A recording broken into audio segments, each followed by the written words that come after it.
നസ്തംബോ ഈശോ മിശിഹ. നമ്മളിന്ന് എത്തിയിരിക്കുന്നത് ചരിത്രപ്രസിദ്ധമായ മുളന്തുരുത്തി പള്ളിയിലാണ്. ഇന്ന് നമുക്ക് മുളന്തുരുത്തി പള്ളിയുടെ വിശേഷങ്ങൾ മനസ്സിലാക്കാം. മലങ്കര നസ്രാണികളുടെ ചരിത്രത്തിൽ വളരെ പ്രധാനപ്പെട്ട മറ്റൊരു ദേവാലയമാണ് ഭാരതത്തിൻ്റെ അപ്പോസ്തലനായ മാർത്തോമാ ശ്ലീഹായുടെ നാമത്തിലുള്ള ഈ മുളന്തുരുത്തി പള്ളി.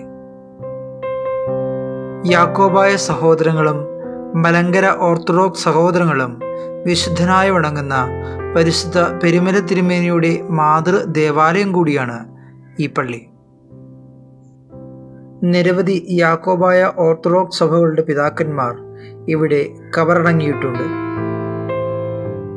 മാർത്തോമാ ക്രിസ്ത്യാനികളിലെ പുരാതനമായ പള്ളികളിൽ ഒന്നാണ് ഈ പള്ളി.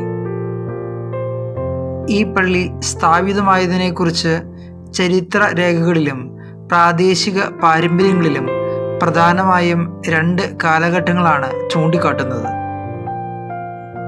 പള്ളിയുടെ ഔദ്യോഗിക ചരിത്രരേഖകൾ പ്രകാരം ഈ ദേവാലയം AD 11-ാം നൂറ്റാണ്ടിലാണ് സ്ഥാപിതമായത്.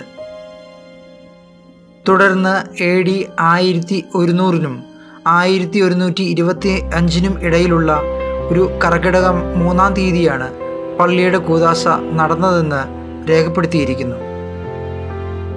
ചില പൊതു ചരിത്ര രേഖകളിലും ഗവൺമെൻറ് രേഖകളിലും ഈ പള്ളി AD 1200-ൽ സ്ഥാപിതമായതാണ് എന്നാണ് കണക്കാക്കുന്നത്. പള്ളിയുടെ വടക്കേ വശത്തെ ത്രോണോസ് പരിശുദ്ധ ദൈവമാതാവിൻ്റെ നാമത്തിലും തെക്ക് വശത്തുള്ള ത്രോണോസ് വിശുദ്ധ ഗീവർഗീസ് സഹദായുടെ നാമത്തിലും ഉള്ളതാണ്. പള്ളിയുടെ പ്രധാന വാതിലിൻ്റെ വശത്തായി സുറിയാനി ലിപിയിൽ കൊത്തിവച്ചിരിക്കുന്ന വാക്കുകളുണ്ട്. ഇത് പഴയ സുറിയാനി ലിപിയിലാണ് എഴുതി വച്ചിരിക്കുന്നത്. ഈ പള്ളിയുടെ മദ്ബഹായും പൂമുഖവും എല്ലാം പോർച്ചുഗീസുകാർ കൊണ്ടുവന്ന യൂറോപ്യൻ ബരോക്ക് ശൈലിയിൽ ഉള്ളതാണ്. മദ്ബഹായിലുള്ള മരത്തിൽ തീർത്ത അൾത്താരയുടെ അലങ്കാരങ്ങൾ അതീവ ഭംഗിയുള്ളതും ബരോക്ക് കലയുടെ പ്രത്യേകതയായ തിയേറ്ററിക്കൽ ഭംഗി നിറഞ്ഞതുമാണ്. അൾത്താരയിൽ സ്വർണ്ണ നിറത്തിലുള്ള ചായം പൂശിയ മാലാഖമാരുടെ രൂപങ്ങൾ, മുന്തിരിവള്ളികളുടെയും ഇലകളുടെയും കൊത്തുപണികൾ, ത്രിത്വത്തിൻ്റെ പ്രതീകങ്ങൾ എന്നിവ വളരെ മനോഹരമാണ്. ഈ ബരോക്ക് ഘടകങ്ങൾക്കൊപ്പം തന്നെ പള്ളിയുടെ ഉള്ളിലെ മരത്തടി കൊണ്ടുള്ള വലിയ ഉത്തരങ്ങൾ, അതിപുരാതനമായ ചുവർ ചിത്രങ്ങൾ എന്നിവ ഭാരതീയ പൗരസ്ത്യ പാരമ്പര്യങ്ങളും കാത്തുസൂക്ഷിക്കുന്നു. വടക്കൻകൂർ രാജ്യത്തിൻ്റെ തലസ്ഥാനമായിരുന്ന കടുത്തുരുത്തിയിലെ പ്രമുഖ മന്ത്രിയും വ്യാപാരിയുമായിരുന്നു കുര്യാക്കോസ് കുന്നശ്ശേരി തരകൻ. AD 550-ൽ പോർച്ചുഗീസുകാരും കൊച്ചി രാജാവും ചേർന്നുള്ള സഖ്യം വടക്കൻകൂറിനെ ആക്രമിക്കുകയും അവിടുത്തെ രാജാവായ വീരമണികണ്ഠച്ചനെ വധിക്കുകയും ചെയ്തു. ഇതിനെ തുടർന്ന് വടക്കൻകൂർ സൈന്യം അവിടുത്തെ സുറിയാനി ക്രിസ്ത്യാനികൾക്ക് നേരെ തിരിഞ്ഞു. ഈ വംശീയമായ അക്രമത്തിൽ നിന്നും രക്ഷപ്പെടുത്താൻ കടുത്തുരുത്തിയിലെ ക്രൈസ്തവരെ മുളന്തുരുത്തിയിലേക്ക് സുരക്ഷിതമായി നയിച്ചത് കുന്നശ്ശേരി തരകനായിരുന്നു. അങ്ങനെ എത്തിയ അഭയാർത്ഥികളായ ക്രൈസ്തവരെ പുനരധിവസിപ്പിക്കുന്നതിൻ്റെ ഭാഗമായി കുന്നശ്ശേരി തരകൻ മുൻകൈയെടുത്ത് മുളന്തുരുത്തി മാർത്തോമാ പള്ളി വലിയ രീതിയിൽ പുതുക്കിപ്പണിയുകയും വിപുലീകരിക്കുകയും ചെയ്തു. മെനേസിസ് മെത്രാപ്പോലീത്തായുടെ സഹായിയായിരുന്ന അന്റോണിയോ ഡി ഗുവായ എഴുതിയ ജൊർണാഡയിൽ ഈ പള്ളിയെക്കുറിച്ച് പറഞ്ഞിട്ടുണ്ട്. 1599-ൽ അലക്സിസ് ഡി മെനേസിസ് മെത്രാപ്പൊലീത്ത മലങ്കരയിലെത്തിയപ്പോൾ ഈ പള്ളിയിൽ വരികയും ഇവിടെ ആളുകൾ അദ്ദേഹത്തിന് സ്വീകരണം നൽകുകയും ചെയ്തു. 1599-ൽ നസ്രാണികളെ ലത്തീൻവൽക്കരിക്കാനും പോർച്ചുഗീസ് അധികാരത്തിന് കീഴിൽ കൊണ്ടുവരുവാനും വേണ്ടി ഇവിടെ അടുത്തുള്ള ഉദയൻപേരൂർ പള്ളിയിൽ വെച്ച് നടന്ന ഉദയൻപേരൂർ സുന്നഹദോസിൽ പങ്കെടുക്കുവാൻ ഈ പള്ളിയിൽ നിന്ന് 2 കത്തനാരന്മാരും 2 അൽമായ പ്രമുഖരും പോയിരുന്നു.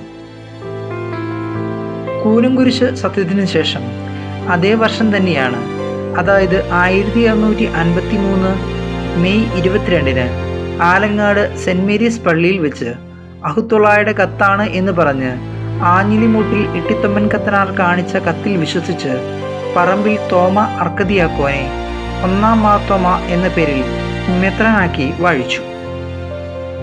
ഈ മെത്രാൻ പട്ടത്തെ സംബന്ധിച്ച തർക്കമാണ് നസ്രാണികളുടെ സഭയിൽ വിഭജനം കൊണ്ടുവന്നത്. മാർത്തോമ നസ്രാണികളുടെ പ്രശ്നം പരിഹരിക്കാൻ റോമിൽ നിന്ന് അയക്കപ്പെട്ട അപ്പസ്തോലിക കമ്മീഷൻ ജോസഫ് സെബസ്ത്യാനി നിമിത്തം ഭൂരിഭാഗം നസ്രാണികളും ഒന്നാം മാർത്തോമായെ ഉപേക്ഷിച്ചു. 7-ാം അലക്സാണ്ടർ മാർപ്പാപ്പ ജോസഫ് സെബസ്ത്യാനി വഴി തിരുവെഴുത്തുകളും രേഖകളും കൊടുത്തയച്ചിരുന്നു. ആ കത്തിൽ പറഞ്ഞിരിക്കുന്ന കാര്യങ്ങളുടെ പ്രധാന ആശയങ്ങൾ താഴെ പറയുന്നവയാണ്. നസ്രാണികൾ കൂനംകുരിശ് സത്യത്തിലേക്ക് നീങ്ങാൻ പ്രധാന കാരണം തങ്ങളെ ഭരിക്കാൻ മാർപ്പാപ്പ അയച്ച മെത്രാനാണ് മാർ അഹുത്തുള്ള എന്നും അദ്ദേഹത്തെ പോർച്ചുഗീസുകാർ തടവിലാക്കി കൊലപ്പെടുത്തിയെന്നും വിശ്വസിച്ചതിനാലാണ്. അദ്ദേഹം മാർപ്പാപ്പായാൽ അയക്കപ്പെട്ട ആൾ അല്ല എന്നും മാർപ്പാപ്പ വ്യക്തമാക്കി. അദ്ദേഹം നസ്രാണികളെ തെറ്റിദ്ധരിപ്പിച്ചതാണെന്നും അതുകൊണ്ട് അദ്ദേഹത്തിൻ്റെ കൽപ്പനകൾ അനുസരിക്കരുതെന്നും മാർപ്പാപ്പ അറിയിച്ചു. 12 കത്തനാറന്മാർ ചേർന്ന് പറമ്പിൽ തോമ അർക്കദിയാക്കോനെ ഒന്നാം മാർത്തോമയായി വാഴിച്ചത് സഭാ നിയമത്തിന് എതിരാണെന്നും അതുകൊണ്ട് ഒന്നാം മാർത്തോമായെ മെത്രാനായി അംഗീകരിക്കുവാൻ പറ്റില്ല എന്നും ഇതിൽ വ്യക്തമാക്കി. മിഷണറിമാരുടെ ക്രൂരത കാരണമുണ്ടായ തെറ്റിദ്ധാരണ മൂലമാണ് നസ്രാണികൾ കൂനംകുരിശ് സത്യം ചെയ്തതെന്ന് മാർപ്പാപ്പ സമ്മതിച്ചു. തങ്ങളെ ദ്രോഹിച്ച ജെസ്യൂട്ട് മിഷണറിമാരെ ഭരണത്തിൽ നിന്ന് മാറ്റാമെന്ന് മാർപ്പാപ്പ ഉറപ്പു നൽകി. മാർപ്പാപ്പായുടെ കൽപ്പന പല പള്ളികളിലും വായിച്ചു. സത്യം മനസ്സിലാക്കിയ നസ്രാണികൾ ഒന്നാം മാർത്തോമായെ ഉപേക്ഷിച്ചു തുടങ്ങി. എന്നാൽ താനാണ് മാർപ്പാപ്പ അംഗീകരിച്ച യഥാർത്ഥ മാർത്തോമ നസ്രാണികളുടെ മെത്രാൻ എന്ന് ഒന്നാം മാർത്തോമായും അദ്ദേഹത്തെ അനുകൂലിക്കുന്നവരും പ്രചരിപ്പിച്ചു. 1661 ഒക്ടോബർ 4 തന്നെ അനുകൂലിക്കുന്ന പള്ളിക്കാരുടെ ഒരു യോഗം ഈ പള്ളിയിൽ വെച്ച് ഒന്നാം മാർത്തോമ വിളിച്ചുകൂട്ടി. മാർപ്പാപ്പ ചുങ്കംപള്ളിക്ക് തിരുമനസ്സുകൊണ്ട് അനുവദിച്ച ദണ്ഡവിമോചന പത്രം ഇട്ടിത്തൊമ്മൻ കത്തനാർ കൈക്കലാക്കിയിരുന്നു. അതിൽ മാർപ്പാപ്പ ലത്തീൻ ഭാഷയിലായിരുന്നു എഴുതിയിരുന്നത്. മാർപ്പാപ്പായുടെ മുദ്രയും അതിൽ ഉണ്ടായിരുന്നു.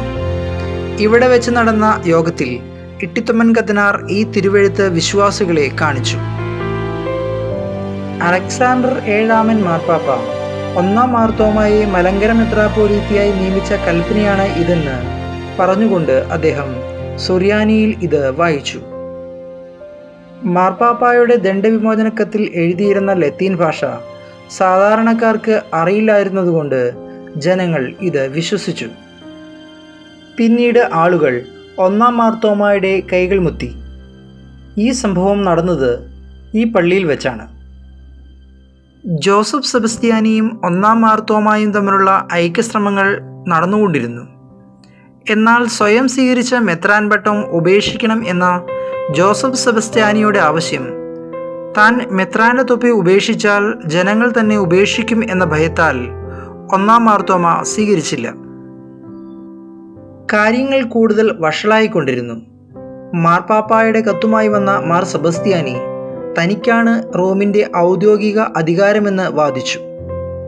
എന്നാൽ ഒന്നാം മാർത്തോമ തനിക്കും മാർപ്പാപ്പായുടെയും അഹത്തുള്ളയുടെയും രേഖകൾ ഉണ്ട് എന്ന് അവകാശപ്പെട്ടു. ഈ തർക്കം പരിഹരിക്കാൻ അന്നത്തെ കൊച്ചി രാജാവ് 2 കൂട്ടരോടും തങ്ങളുടെ കൈവശമുള്ള അധികാരരേഖകൾ രാജസന്നിധിയിൽ ഹാജരാക്കുവാൻ ആവശ്യപ്പെട്ടു. 1661 സെപ്റ്റംബറിൽ കൊച്ചി രാജാവിൻ്റെ കോടതിയിൽ വെച്ച് മാർ സെബസ്ത്യാനി റോമിൽ നിന്നുള്ള ഔദ്യോഗിക തിരുവെഴുത്തുകൾ വിജയകരമായി ഹാജരാക്കി.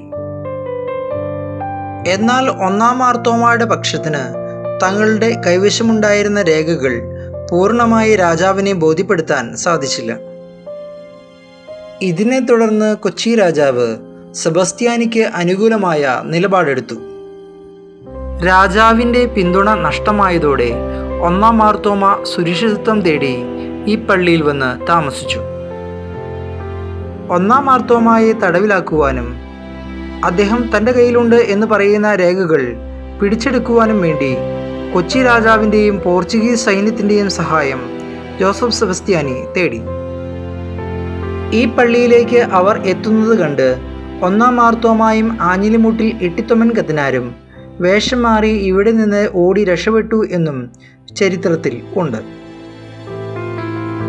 പിന്നീട് സെബസ്ത്യാനി ഈ പള്ളിയിൽ നേരിട്ടെത്തുകയും ഒന്നാം മാർത്തോമായുടെ കൈവശം സൂക്ഷിച്ചിരുന്ന പല്ലക്കും കുർബാന കുപ്പായങ്ങളും തക്സിയും മാർപ്പാപ്പ ചുങ്കംപള്ളിക്ക് നൽകിയ ദണ്ഡവിമോചന പത്രവും എടുക്കുകയും ചെയ്തു. 1661 ഒക്ടോബർ 15 അമ്മ തെരേസ്യയുടെ തിരുനാൾ ദിവസം ഉദയൻപേരൂർ പള്ളിയിൽ വെച്ച് ഒന്നാം മാർത്തോമായുടെ പല്ലക്കും മറ്റും അഗ്നിക്കിരയാക്കുകയും ചെയ്തു. 1663 കടുത്തുരുത്തി വലിയ പള്ളിയിൽ വെച്ച് ജോസഫ് സെബസ്ത്യാനി ഒന്നാം മാർത്തോമായെ മഹറോം ചൊല്ലുകയും കുറവിലങ്ങാട് പകലോമറ്റം കുടുംബത്തിൽ തന്നെയുള്ള ഒന്നാം മാർത്തോമായുടെ ബന്ധുവുമായ പറമ്പിൽ ചാണ്ടിക്കത്തനാരെ മാർത്തോമാ ക്രിസ്ത്യാനികളുടെ മെത്രാൻ ആക്കുകയും ചെയ്തു.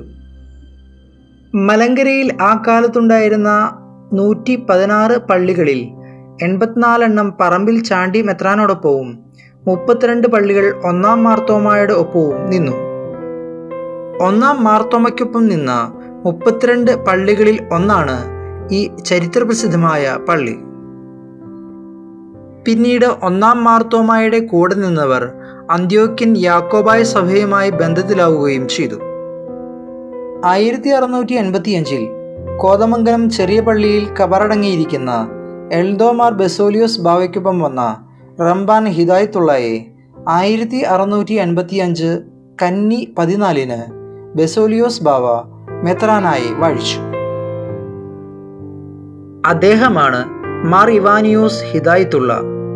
മലങ്കരയിൽ നസ്രാണികളിൽ ഒരു വിഭാഗത്തെ യാക്കോബായ വിശ്വാസത്തിൽ ആഴപ്പെടുത്തുന്നതിന് മുഖ്യ പങ്കുവഹിച്ച അന്ത്യോക്യൻ യാക്കോബായ പിതാക്കന്മാരിൽ ഒരാളാണ് അദ്ദേഹം. അദ്ദേഹത്തിൻ്റെ കബറിടം ഈ പള്ളിയിൽ തന്നെയാണ് ഉള്ളത്. കൂടാതെ അന്ത്യോക്യയിൽ നിന്ന് വന്ന മാർ ഗ്രിഗോറിയോസ് യുഹന്നോൻ, മാർ കൂറിലോസ് യുയാക്കീം എന്നീ യാക്കോബായ പിതാക്കന്മാരും ഇവിടെയാണ് കബറടങ്ങിയിരിക്കുന്നത്. പരിശുദ്ധ പെരുമല തിരുമേനിയുടെ അമ്മാവനും മൽപ്പാനുമായിരുന്ന കശീശ ശ്രാമ്പിക്കൽ ഗീവർഗസിൻ്റെയും കബറിടം ഈ പള്ളിയിൽ തന്നെയാണ് ഉള്ളത്. അതിലും ഉപരി വിശുദ്ധ മാർത്തോമാ ശ്ലീഹായുടെ തിരുശേഷിപ്പും ഈ പള്ളിയിൽ സൂക്ഷിച്ചിരിക്കുന്നു. 1876 ജൂൺ 28 മുതൽ 30 വരെ തീയതികളിൽ ഈ പള്ളിയിൽ വെച്ച് പരിശുദ്ധ ഇഗ്നാത്തിയോസ് പത്രോസ് തൃതീയൻ പാത്രിയാർക്കീസ് ബാവയുടെ അധ്യക്ഷതയിൽ ഇവിടെ കൂടിയ സുന്നഹദോസ് മുളന്തുരുത്തി സുന്നഹദോസ് എന്ന പേരിൽ പ്രശസ്തമാണ്. അബ്രഹാം മൽപ്പാന്റെ നേതൃത്വത്തിൽ മലങ്കര സഭയിൽ പ്രൊട്ടസ്റ്റന്റ് ആശയങ്ങൾ കലർന്ന നവീകരണങ്ങൾ ആരംഭിച്ചു. ഇതിനെ തുടർന്ന് സഭ നവീകരണവാദികളെന്നും യഥാർത്ഥ സുറിയാനി വിശ്വാസികളെന്നും രണ്ടായി തിരിഞ്ഞു. ഈ സാഹചര്യത്തിൽ പരമ്പരാഗതമായ സുറിയാനി ഓർത്തഡോക്സ് വിശ്വാസം കാത്തുസൂക്ഷിക്കുവാൻ വേണ്ടി പാത്രിയാർക്കീസ് ബാവയുടെ നേതൃത്വത്തിൽ യാഥാസ്ഥിതിക പക്ഷം ഒന്നിച്ചു ചേർന്നു. മലങ്കര പുത്തങ്കൂർ സഭയ്ക്ക് മേലുള്ള അന്ത്യോക്യൻ പാത്രിയാർക്കീസിൻ്റെ ആത്മീയവും ഭരണപരവുമായ അധികാരം ഔദ്യോഗികമായി പ്രഖ്യാപിക്കുവാനും പടിയോല വഴി അത് രേഖപ്പെടുത്തുവാനും സുന്നഹദോസ് ലക്ഷ്യമിട്ടു.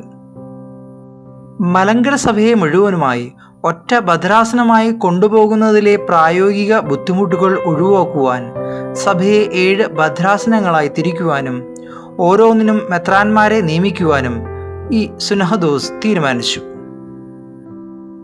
ഈ സുന്നഹദോസ് മലങ്കരയിലെ പുത്തൻകൂർ സമുദായത്തിന് മേൽ അന്ത്യോക്യൻ യാക്കോബായ പാത്രിയാർക്കീസിൻ്റെ അധികാരം ഉറപ്പിച്ച സംഭവമായിരുന്നു. അവരാണ് ഇന്നത്തെ മലങ്കര ഓർത്തഡോക്സ് വിഭാഗം. എന്നാൽ പാത്രിയാർക്കീസിൻ്റെ അധികാരത്തെ അംഗീകരിച്ച വിഭാഗമാണ് മലങ്കര യാക്കോബായ വിഭാഗം. ഈ പള്ളിയെ ചൊല്ലി ഇരു വിഭാഗങ്ങളും തമ്മിൽ തർക്കങ്ങളുണ്ടായിരുന്നു. ഇതിനെ തുടർന്ന് 2020 ഓഗസ്റ്റ് 17 വലിയ സംഘർഷം ഉണ്ടാവുകയും ഈ പള്ളി കോടതി വിധിയെ തുടർന്ന് ഓർത്തഡോക്സ് വിഭാഗത്തിന് ലഭിക്കുകയും ചെയ്തു. ഇതാണ് യാക്കോബായ വിഭാഗം പണിത പുതിയ പള്ളി. അങ്ങനെ ഒത്തിരി ചരിത്രം ഈ ദേവാലയത്തിന് പറയുവാനുണ്ട്. സഭാചരിത്രത്തിൽ മുളന്തുരുത്തിപ്പള്ളിയിൽ നടന്ന സംഭവങ്ങളാണ് ഈ വീഡിയോയിൽ പറഞ്ഞത്. അടുത്ത ഭാഗത്ത് മറ്റൊരു പുരാതന നസ്രാണി പള്ളിയുടെ ചരിത്രവുമായി കണ്ടുമുട്ടാം.